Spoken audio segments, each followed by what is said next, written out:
Welcome to Deep Work Out Loud, the thinking that fuels our life, our work, and our leadership. I'm Julie Harris Oliver. This is the podcast where I sit with another professional coach and we do some work around a single concept, a piece of inspiration, a topic we've seen come up in coaching, something we've been thinking about. And if we're really lucky, while we're talking about it, we might demonstrate what coaching might look and feel like, but we'll see how this goes. It is still all an experiment. And with any luck, you will leave with something that you can apply and use in your life or your work, or both.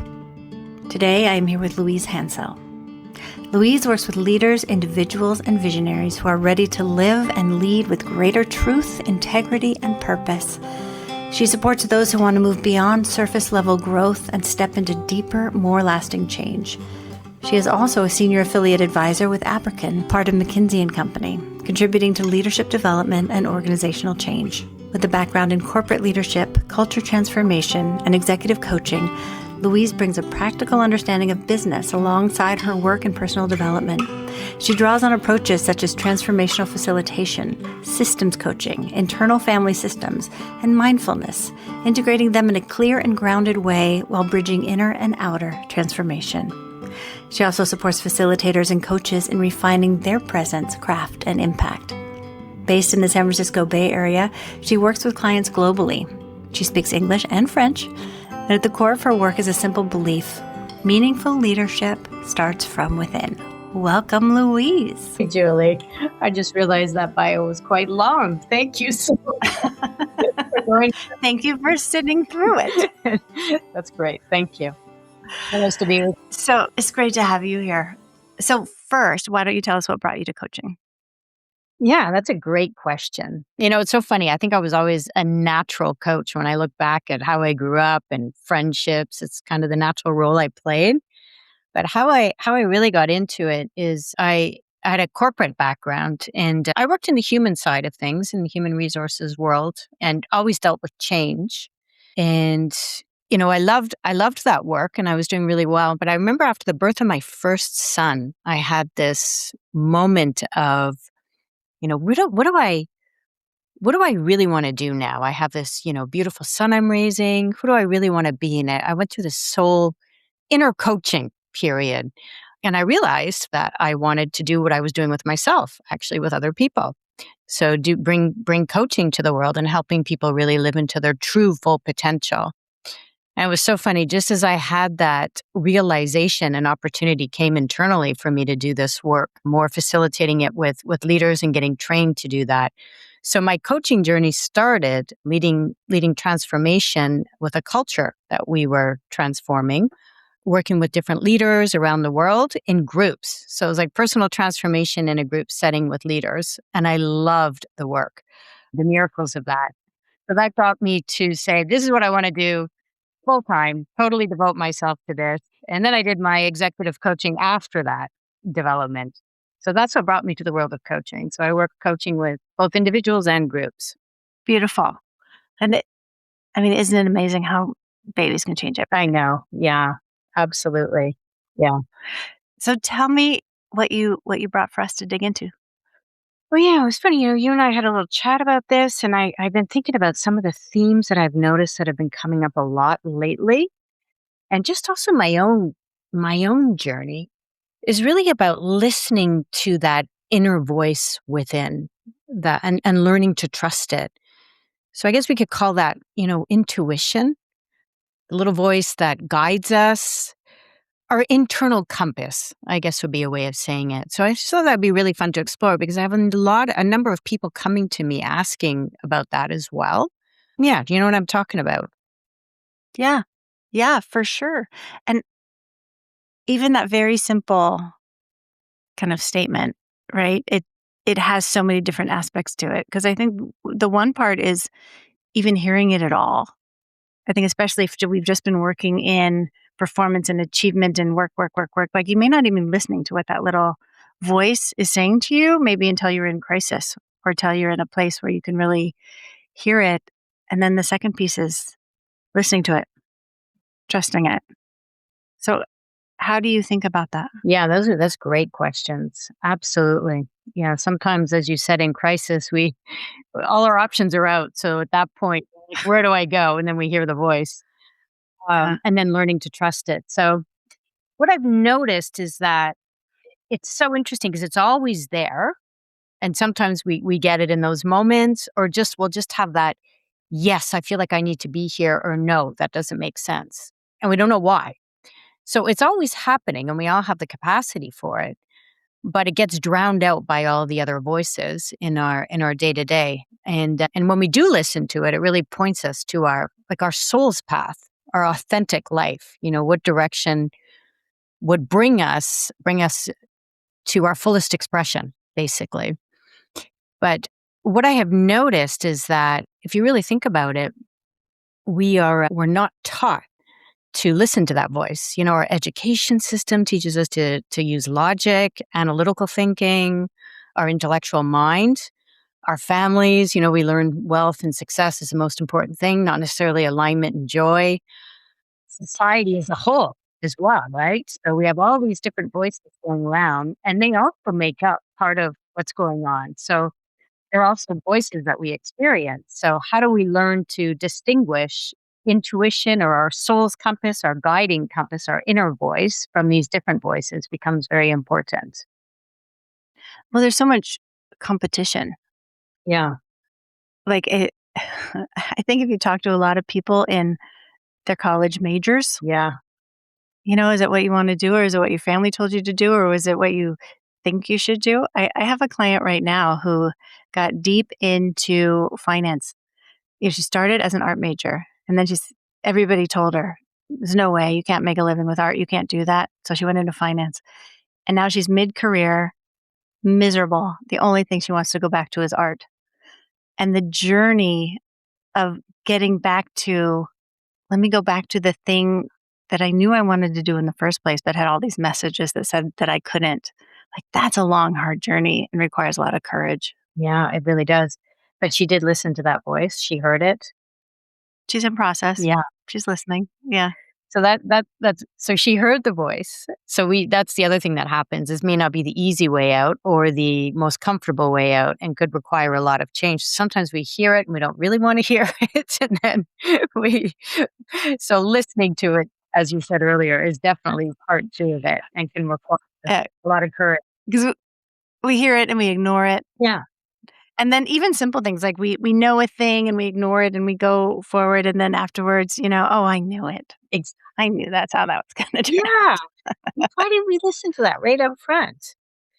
So, yeah, why? Because we don't always hear it. We're so trained to listen to our mind, to listen to other parts of ourselves, to listen to externally. It's almost like we put more trust in external systems than we do our own inner voice. So, yeah, I think really knowing that this voice is actually softer, more subtle, is really important because it's almost like we're training ourselves to listen to a whisper in the middle of a screaming room, you know? Yeah. So knowing that it's there, it does exist, and it speaks in a different language. It's more subtle, more soft, and sometimes it speaks to us through our body. It's like whole body listening, I think becomes really important. The voice of our inner compass, our soul, it speaks to us through our heart, through our gut. And when we really listen to it, we can feel it. It's like, oh, that feels aligned or that doesn't feel aligned. Have you ever noticed that when you ask yourself something, you'll get kind of a whole body yes or a whole body no? Oh, yeah. I Yeah, I'm thinking of a time when it was really when I was making the decision to go into coaching or go back into a job I'd had before that I knew I could do well and I knew I could make good money. And that seemed like the really rational thing to do. Mm-hmm. And everyone around me was like, yes, of course you should do that. We have many children in college. My therapist thought it was a great idea, everyone around me. And so I went to work talking myself into it. And at the last minute, like the whole thing fell apart. And Wow. I had so much relief in my body. Okay. I was like, oh, thank God. Like, I didn't want to do that. I didn't want to. But it felt like the responsible choice, the mature choice, I didn't know what any other choice was. Like, it felt like the right thing to do. But then when I felt the relief in my body, like, I couldn't deny that. I was like, okay, I'm done pretending that this is going to be a thing. I need to actually like make a pivot and be courageous and do the thing. But it was visceral. Yeah. Congratulations for that. That's a really big step.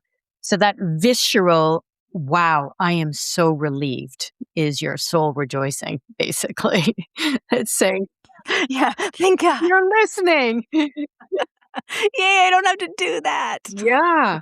And did you notice that going in as you were talking yourself into it? Because that's the way our mind works, right? It's like this, it speaks in shoulds and shouldn'ts. You need Yeah. because you need this, you need that. And we get all tense and our shoulders are tense and we feel contracted. Did you notice that? Yeah, well, I had to put on a whole persona in order to do it. Okay. Because, I had to go have an interview. I had to go tell people I definitely wanted to do this Yeah. and how I was going to do it and how excited I was to do it. Like, I did it. I did an entire acting role. And if they're listening, like, sorry. I would have done a good Yeah. job. But the whole thing just felt like, God, this isn't who I am anymore. And I really don't. Yeah, the whole thing was really just a cover. But part of it was binary thinking. I didn't know what else. I didn't know what else I could do. Because I was thinking, oh, I'll just do coaching on the side and I'll like fit it in somehow with this job that I know is going to be a 60-hour a week job that I could do this other thing. But I wasn't allowing for any other alternatives until then I was forced to, or not forced to. I guess I had the big opportunity to. Yeah. Yeah. And that sense of relief is so fascinating, isn't it? Because it was kind of scary. You didn't really know what was going to come from it, but at the same time, you felt relieved. Yeah, and I also realized like I was so focused on it. The fall apart had to be so spectacular. There was no coming back because it wasn't like, oh, let me tweak it and keep going forward. Because if it had been, I might have. Mm.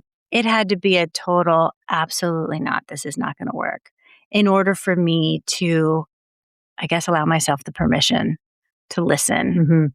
to what my voice was saying. It had to be so obvious. Yeah. Yeah. Had to really whack you over the head. It whacked me over the head. Yeah. And Yeah. since then, have you noticed a different relationship with your inner voice? Oh, yeah. Yeah, for sure. I feel like I'm pretty committed to not, and maybe it's in terms of what I'm not going to do, right? Is the contrast. What I'm not going to do is put on a big pretend costume and go do something that feels really out of alignment and that I don't want to do. Yeah. Like that's pretty clear. Yeah. I mean, you Yeah. can sense when you're doing that more now. Or when I get the impulse to do it. Yeah. N- And then like I feel the energy like coming up and then I'm like, am I really going to do that? Yeah. Yeah. I don't know. How does it show up for you? Well, it's actually been really a lifetime of listening and learning to trust. So for me, like for example, I think my first real indication of it came when I had that opportunity to leave my kind of traditional career path and do this other type of work. I was so pulled. I had this voice inside saying, this is where you need to be. But part of me was like, well, I'm leaving my secure path. I'm leaving what I know. Everybody's telling me not to do it. Oh, I had so many people telling me not to do it. Yeah. I have a baby. Yeah. Like, And not only am I going to be, I'm going to be traveling now as well with a newborn. So how am I going to yeah, do all of this? It's actually going to be it's impossible. right. And I'm not very good at it. Like I was starting with something that I didn't feel skilled at either.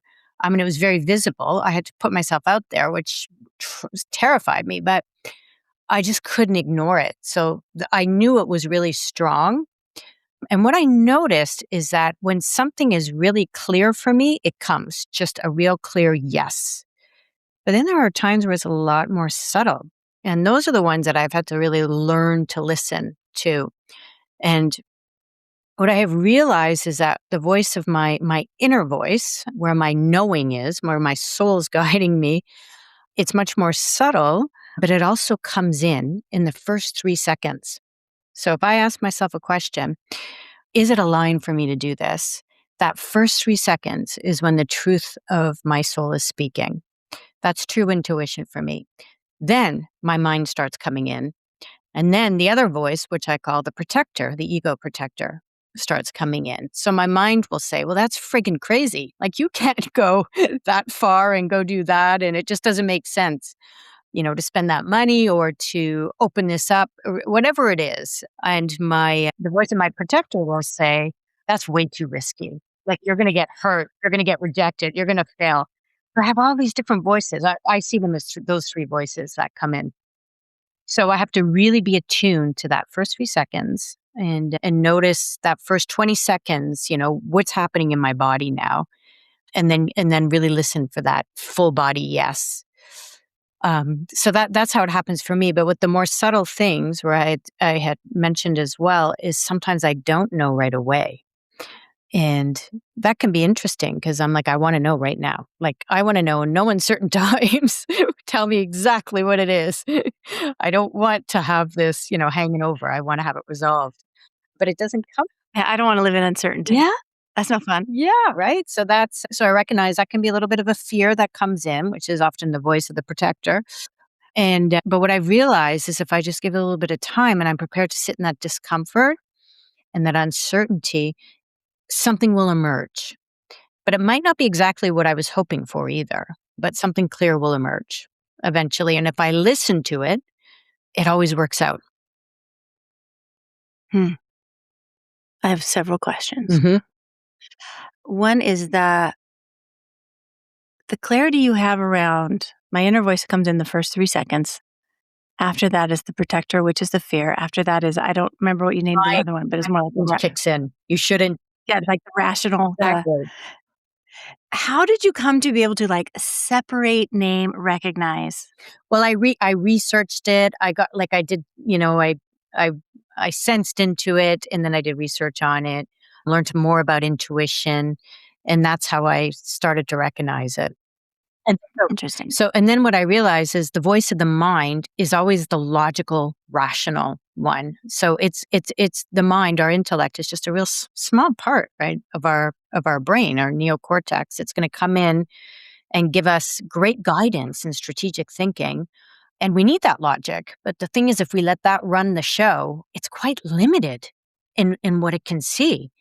Like the soul has a much bigger vision for our lives. So whenever I let my mind come in, I noticed I was feeling anxious and uncertain, and I would go into overanalysis. So that's how I knew my mind was at stake, or my mind was kind of being a big voice here. And I'd be in shoulds or should nots. I'd be rationalizing it to death.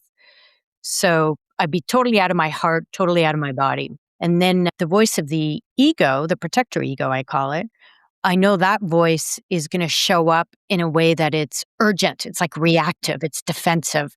Like, oh my God, this is really visible. Like you could fail. If you launch this new program, if you do this podcast, like it's visible, you could fail, So then I feel that fear come up and then it takes a whole life of its own. Then I don't even hear the voice of my soul again. But that voice I know is there in us, as we know, to protect us, to keep us safe.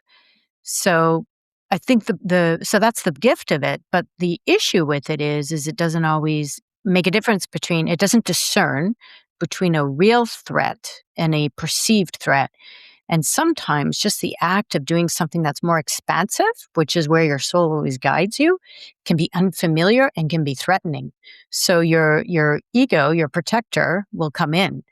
So that's why you need to just, sit with it for a minute. What's really going on here? Like do that whole body listening, full body listening, not just your mind.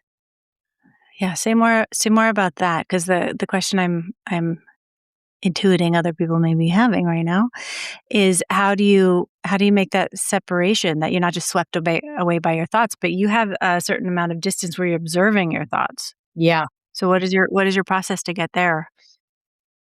Well, so one thing that I think is really helpful is observing it is helpful. Number one, like developing that mindfulness is really helpful, that awareness of what's actually happening in my body. So I know if I'm going into some shallow breathing, a little bit of flight, then I know that that's my protector that's taking over. My fear is starting to take over. And if I notice that I have a lot of energy in my head, for example, so that's why developing that awareness of what's going on, then I know my mind is very involved. If I get a bit of a headache, if I have a lot of tension there. If I just want to go to sleep. Yeah, totally. Do you get that as well? Oh, yeah, I gotta go to sleep. Yeah. I reset. Yeah, it's just exhausting. Totally Yeah. exhausting. Yeah. So what is that feeling of, "Oh, this is my inner voice talking to me?" So that's it's a calm, subtle voice deep within that is actually quite accessible if we learn to just listen deeply.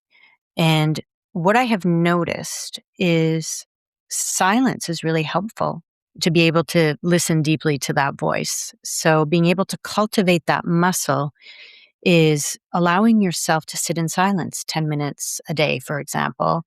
Ideally first thing in the morning, when before you check your phone, before you get the day going, just cultivate a few minutes of silence for yourself and just check in.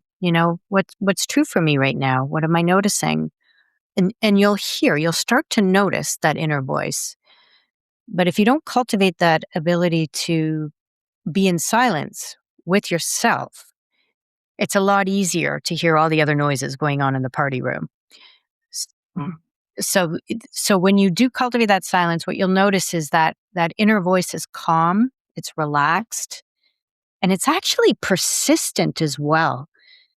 So you might have a thought that comes up and you're like brushing it off, going, that's ridiculous. That doesn't make sense. Yeah. But it keeps coming back.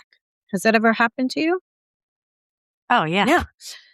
Yeah. So that's that persistent, thought. So if you're present enough to listen to it, which is actually not that hard because we're all doing it anyways, and we've already had experience of this, as you can already see, it's persistent. And we notice with our body that it's more expansive. We feel less contracted. We feel lighter. We feel relieved. Sometimes it'll come up really clear, like we'll get goosebumps or tears. So you know that. For me personally, it's usually much more subtle, but it's just a clear knowing. Yeah, that makes sense with no explanation, no justification. I need to be here. Sometimes I'll get that with, meetings that are on the other side of the world. Somebody will say, do you want to come join us? And I'll be like, actually, that makes no sense to fly 2 days there for a 2-day meeting. But this voice will say, yes, you need to be there. Absolutely. No explanation. Yes. Clear as a bell, even though I can make all sorts of reasons why I shouldn't be there. So, Yeah, sure. yeah. There's still a couple threads I wanted to pull there. Okay, so one is the knowing.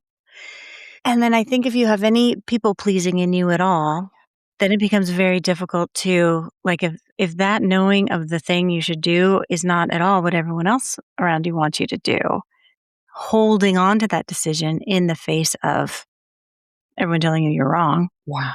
that's a good trick, right? How do you do that? Such a big thing. I mean, I have so many clients who deal with this. It's that is the challenge, knowing that it's not going to be comfortable. It's not always the easiest path, and it will likely not please people. If you're clean, when I use the word clean, if you're clear on it, it's just a matter of being true to that and not making it a bigger deal. Like I've had an experience where I had a very clear, no, it is not resonant for me to, for example, work with this client. And I knew that I was going to be disappointing two people by not doing that. The story I made up around that, wow, it was crazy. And I actually made it a drama thing, which it didn't need to be. And I just said, look, it's really not resonant. It's not the right fit. It's not resonant. It would have left it just like that. And I actually, even if it didn't please them in the beginning, it would have been better than what it became. So I think the fear of not pleasing or the fear of upsetting people is actually probably makes it worse than the moment Well, yeah, very upset. because let me come up with 35 reasons why I don't want to work with you. That's terrible. That's terrible to deliver. Terrible. Yeah. Yeah. Whereas if we just say, hey, at this moment in time, it's not resonant, I'm not available for it, or it just doesn't feel aligned at this moment in time. Let's see what happens in the future. Very clean, right? Nothing more than that. Just absolute truth around that. Yeah. This goes back to, like, no is a complete sentence. Exactly. No justification. Yeah. Yeah. Because we don't even know why, right? Sometimes. Right. And it may be revealed later. Exactly. So speaking of being revealed later, you said something earlier about when you're in a position where you don't have a clear answer And kind of sitting in that uncertainty, I feel that very clearly a lot of times. Because when I think about big decisions, Mhm. I think about like my philosophy going in is kind of like, you have a sense of what the thing is. And I always say, you kind of tap gently on doors and see which ones fly open. Nice. And that's probably the direction you need to go in. And if none of those doors are flying open, Yeah. maybe sit with it. Don't force something. Yeah. And Because usually the forcing of the decision is not what you should be doing. yeah. Yeah. And when you've done that, how has that worked for you? Oh, it works great if you wait till the doors fly off the hinges and the path is clear and the whole thing is aligned. And then I find that things fall into place very quickly Yeah. if you do that. Yeah. Yeah. So it's that temporary discomfort, right? Of why isn't, and it's really easy to go into that. Why isn't this more clear? Or why aren't things opening up?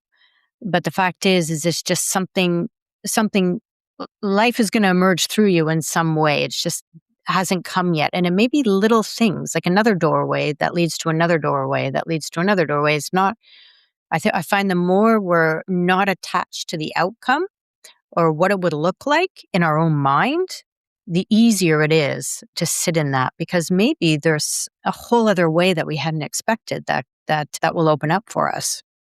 Yeah. We're going to get more information that's going to help make that easier. Yeah. But if you're coming from I say hashtag stuff girls in LA say, when you come up in the age of The Secret and Yeah.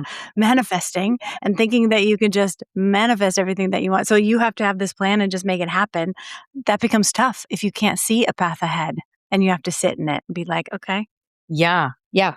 I'm going to wait for a What's minute. wrong with me? Like, how come I can't manifest it? Yeah, how come I can't make this decision? Yeah. I mean, fact of the matter is often our soul, our inner compass, which is a highly sophisticated navigation system, which adds to our toolkit, can see much bigger than our mind can possibly see. And I think knowing that makes it easier because our mind is limited by the past, the future. Like those are the two things, what's happened in the past that's worked. What can we predict, based on that in the future? But the soul is limitless and it can see all these different possibilities that we cannot even conceive of. So if we can rest in that knowing and trust that, or sometimes trust is maybe a step beyond, allow ourselves to play with that, maybe a better Mm. experience. And we'll discover new things, new doors, new possibilities that we may not even have thought of because our mind will have us attached to an outcome, which I think The Secret, manifesting, I'm going to create, I want to manifest, I don't know, $10 million or something. Well, we get very attached to that, but we can't be attached to the outcome because we don't know. So it's more aligning to authentically what is our highest expression, which we have no idea will look like. So just following those little crumbs will guide us there. That makes sense? Yeah. Yeah. I'm kind of sitting in this right now. Like I have this idea of eventually I need to end up in Seattle for various reasons. And in order to get there, I need to sell my house in LA. We need to move out of this house in Tennessee. Like there's a lot of moving parts. And for the last year, it's been very like, I don't know how, I don't know timing. I don't know, I don't know anything except I think these things need to happen. Once I pulled the first trigger, LA house sold in 7 days. Wow. We did a little inquiry about this house in Tennessee, and they said the best time to sell is right now. Suddenly we were off and running. So all those doors are flying open. I still don't know what's going to happen on the Seattle side. Like we're moving with the intention that we are going to move there and buy a house and settle there for whatever period of time that is. But I don't yet have clear line of sight. Mm-hmm. And I've been saying this whole time, like, and I'm very open to see what happens. Like there may be a reason that these houses are going to sell and something else is going to happen, and we'll be very happy that we have the proceeds and that something else will come up. So I'm trying to not, I've set my intention, but I'm trying not to be attached to the outcome or the timing because I think there's so much I don't know. And who knows? I mean, if we've learned anything since I think 2020 is we really know very little about Yeah. how things are going to happen. Yeah. And so, yes, that what is in front of you, what is resonating, Mm-hmm. setting your intention, but then as the steps reveal themselves, trusting. Yeah, trusting. And did you notice that every little time, when you sold your house in LA and then you asked that question about your house in Tennessee, did you notice that every time your self-trust started developing around it, the trust in your voice started developing or strengthening, I should say? Yeah, because you're just getting more evidence, right? Yeah. You get more evidence as you go. Yeah. Yeah. And what's your sense right now about Seattle? If you sense into your intuition in this moment. Well, it's funny because I've told everybody we're moving there. I've told everybody we're going to move there before the end of the year. I intend to go house hunting in 2 months. Like that is my whole intention, and I'm still wondering, like, is that really going to happen? Like, Yeah. I don't know. Yeah. But that, I don't that know. that voice there felt a little bit different. Did like, is that really going to happen? It felt like the voice of the mind popping in, right? Oh, interesting. It might be. Oh, this is something I was going to bring up earlier. Like sometimes that first voice that comes in, that's intuition. Yeah. I'm not sure it's always right, or what I think I'm hearing Hmm. is always right. Because I always think I'm so intuitive, and I think I'm a little psychic, and so I tend to think, oh yeah, I know that. That's true. But I also have been proven wrong several times. Now, did you hear it in the first 3 seconds? See, that's the question. I think now I need to pay more attention to what this is. And is it something that I've like conjured up that I think is true, or is it really the first thing that came in? Yeah, because that I think that's what I've been really honing in lately is that first 3 seconds. That's the true intuition Hmm. flies in, but so quickly our mind grasps onto it, or we have some sort of fear about it, and then our mind grasps onto the fear around it. That's why it's really helpful, also, with coaching and mentorship to work through that, to really hone in on what is the sound of my voice, my intuition, the messages I'm receiving, but also what are some of the fears that could be coming up that are preventing me from really hearing it or limiting me, some of the fears I'm ready to release, to integrate. So there's some work also to do around that. But what I invite you to do right now is just play with it and experiment with it with low stake decisions. It's Hmm. like, okay, so what am I going to eat for lunch today? Am I going to have a smoothie or am I going to have a soup? you know, Personal thing. What really resonates for me right now? Because I notice I so easily can go to my mind. Well, I had a soup yesterday. It was really easy. I'll just do that again. But that's really Yeah. what I truly wanted in that moment, what truly resonated. Or driving home from work, which road am I going to take today? Am I going to take a different way or am I going to go the way I go every day? Hiking, which path am I going to take? So just play with it like that and see what is the answer that comes in right away, that first 3 seconds. And then you can play with what I call the full body scan, which is just lengthening it to 20 seconds. What am I Mhm. noticing in my body right now as I say that? I feel expansive. I'm going to have a smoothie today. Or, oh, I feel constricted. No, I'm going to have a soup today. So, yeah, that the body, it's so interesting. The gut, the enteric system, and the heart both have their own neural pathways, and they both actually provide more information to the brain than the brain provides to them. There's research with heart math and other things that show this. So your body actually knows before your conscious mind does. That innate wisdom doesn't need to know why, it just knows. So just playing with these low stake decisions can help you really start to discern what is the real voice of my intuition very quickly. And how efficient is that, right? Yeah. So that the invitation for you, Julie, to play with that first few seconds. Yeah. Okay. Thank you. Looking at the time, is there anything you would leave us with around this? Yeah, there's this beautiful quote by I have it written down. Let me just find it by Einstein. I don't know it fully offhand, and I don't want. By Einstein. Yeah, he had this all picked out years and years ago. So the intuitive mind is a sacred gift, and the rational mind is a faithful servant. We have created a society that honors the servant and has forgotten the gift. Hmm. So ideally, what we'd love is to really allow our internal voice to our inner compass to guide us, and then the mind be a servant of that, and all our energy to follow that. So that would be like the perfect partnership. And I really Yeah. think that where we are in the world right now, that is so needed. Amen. Yeah. Thank you. Where could people find you? So they can find me on my website, louisehansell.com, or on LinkedIn. Okay, great. And we'll link to that in the show notes. Louise, thank you so much for doing this. Thank you, Julie. It's been a pleasure chatting with you. It's always fun. This has been Deep Work Out Loud. I'm Julie Harris Oliver. I'd like to thank Louise Hansell for joining the podcast. If any of this resonates with you, please subscribe, leave a review, send it to your friends, all the things. And if you'd like to work with me, you can find me at julieharrisoliver.com. And let me leave you with this invitation. Try spending some time in silence and checking that inner voice. What comes in the first 3 seconds? Take this on as an experiment. Try some things, report back. Thanks for listening. See you next time.